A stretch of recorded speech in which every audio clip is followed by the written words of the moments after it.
श्री स्वामी समर्थ तुमच्या सर्व इच्छा आकांक्षा पूर्ण होत असे स्वामी महाराजांच्या चरणी प्रार्थना करते आणि आजच्या एका नवीन व्हिडिओला सुरुवात करते। मार्गशीर्ष महिन्यात दर गुरुवारी लक्ष्मी मातेची विधिवत पूजा केली जाते व उपवास केला जातो। या दिवशी घट मांडून लक्ष्मी मातेची पूजा केली जाते। कार्तिक महिन्यानंतर मार्गशीर्ष महिना सुरू होतो। हिंदू दिनदर्शिकेनुसार मार्गशीर्ष हा 9वा महिना आहे। हिंदू धर्मात 12 महिने प्रत्येक देवतेला समर्पित आहेत, त्यामुळे श्रावण महिन्याप्रमाणे मार्गशीर्ष महिन्यालाही तितकेच महत्त्व आहे। मार्गशीर्ष हा भगवान श्रीकृष्णाचा आवडता महिना मानला जातो। तसेच या महिन्यात दर गुरुवारी लक्ष्मी मातेचे खास व्रत वैकल्य केले जाते। धार्मिक मान्यतेनुसार या व्रताचे पालन केल्याने भक्तांना लक्ष्मी देवीची कृपा यासोबतच ऐश्वर्य, यश, समृद्धी प्राप्त होते। यासाठी दर गुरुवारी घट मांडून महालक्ष्मीची पूजा केली जाते। यंदा मार्गशीर्ष महिना 2 डिसेंबर 2024 पासून सुरू झालेला आहे।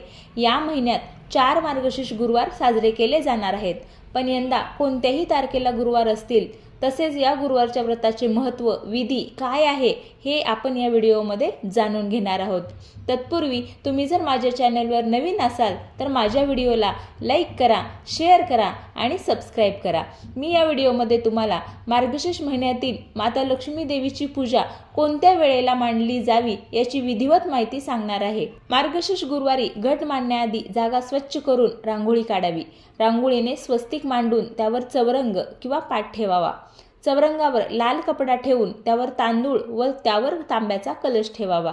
कलशाला हळदी कुंकू लावून आत पाणी, अक्षदा, दुर्वा, एक नाणं आणि सुपारी घालावी। विड्याचे पाने अथवा आंब्याची डाळी कलशावर ठेवावी व त्यावर नारळ ठेवावा। यानंतर चौरंगावर अंथरलेल्या लाल कपड्यावर थोडे तांदूळ पसरवून त्यावर कलशाची स्थापना करावी। आता चौरंगावर श्री लक्ष्मी देवीचा फोटो किंवा लक्ष्मी श्रीयंत्र ठेवावे।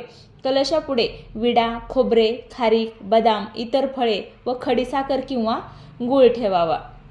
यानंतर विधिवत पूजा करून मनोभावे नमस्कार करावा आणि देवीला नैवेद्य दाखवावा। सर्वप्रथम पूजेच्या मांडणीसाठी सकाळी लवकर उठून स्नानादी झाल्यानंतर सूर्यदेवाला अर्घ्य द्यायचा आहे।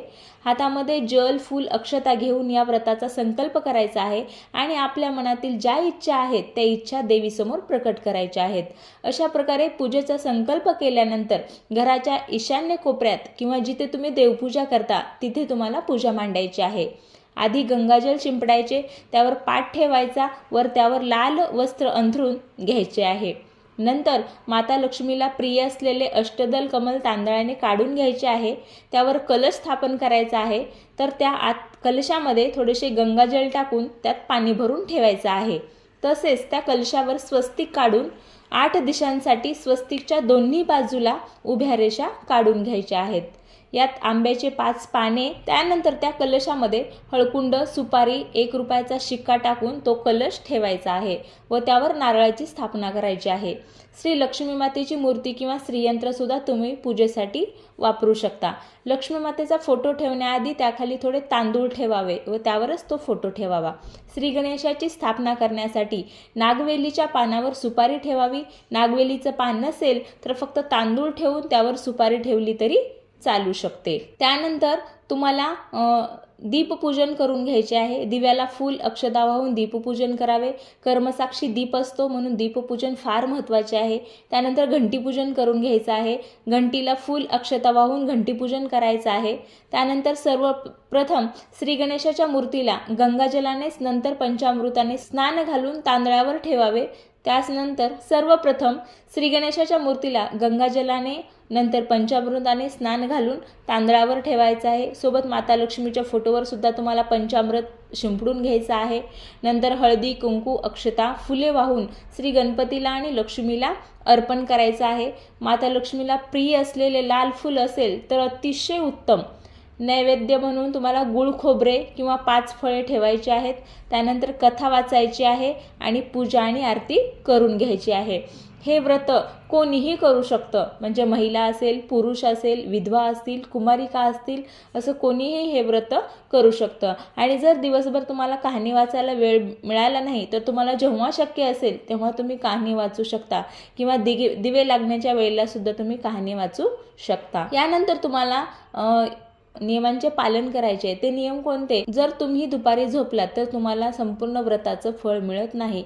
बऱ्याच जणांना सवय असते की दुपारी झोपायचं, पण त्या व्रताच्या दिवशी तुम्ही टाळलं पाहिजे. गुरुवारी घरातील तुम्हाला फरशी पुसायची नाही. तसेच कोणतेही साफसफाईचं किंवा स्वच्छतेचं काम तुम्हाला करायचं नाही. तुम्हाला जर स्वच्छता किंवा साफसफाई करायची असेल तर ती गुरुवारच्या आदल्या दिवशी म्हणजे बुधवारी तुम्हाला सायंकाळी किंवा दिवसभर तुम्ही कधीही हे कामे करू शकता. काही कारणामुळे जर कोणाला हे व्रत करणे जमले नाही तर त्यांनी कोणत्याही महिन्याच्या शुक्ल पक्षामध्ये या गुरुवारची सुरुवात करायची आहे. आणि या पुस्तकात सांगितल्याप्रमाणे मार्गशीर्ष सोडून इतर महिन्यात तुम्ही हे व्रत सुरू केल्यास तुम्हाला काहीही हरकत नाही, परंतु तुम्हाला 4 ऐवजी 8 गुरुवार करावे लागतील. जर तुम्हाला कोणतीही अडचण मार्गशीर्ष महिन्यात आली तर तुम्ही पूजा न मांडता फक्त उपवास करू शकता आणि त्यानंतर जेवढे गुरुवार तुमचे पूजा न मांडता झाले तेच पुढे तुम्ही पूजा मांडायची आहे. तसेच तुम्हाला दुसऱ्या दिवशी सूर्य उगवण्याच्या वेळेला पूजा काढायची आहे. देवीला हळदी कुंकू लावून प्रथम नारळ उचलायचा आहे, आपल्या माथ्याला स्पर्श करून घ्यायचा आहे आणि तो नारळ साईडला ठेवायचा आहे.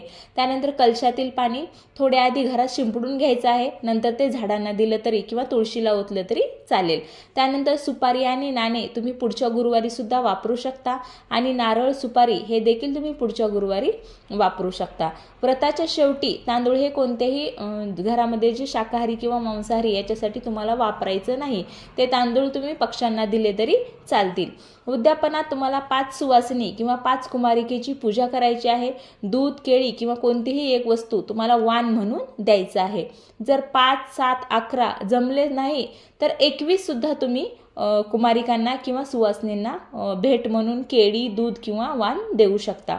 शेवटी मनोभावे नमस्कार करायचा आहे, देवीला संकल्प करायचा आहे आणि शेवटी आपली भावना असावी आणि मनापासून हे व्रत केलं तर तुमच्या घरातील दारिद्र्य, दुःख नाहीसं होतं, कुटुंबाची प्रगती होते, मुलाची प्रगती होते, पतीची प्रगती होते आणि तुमच्या घरावर श्री माता लक्ष्मीचा अखंड वास राहतो.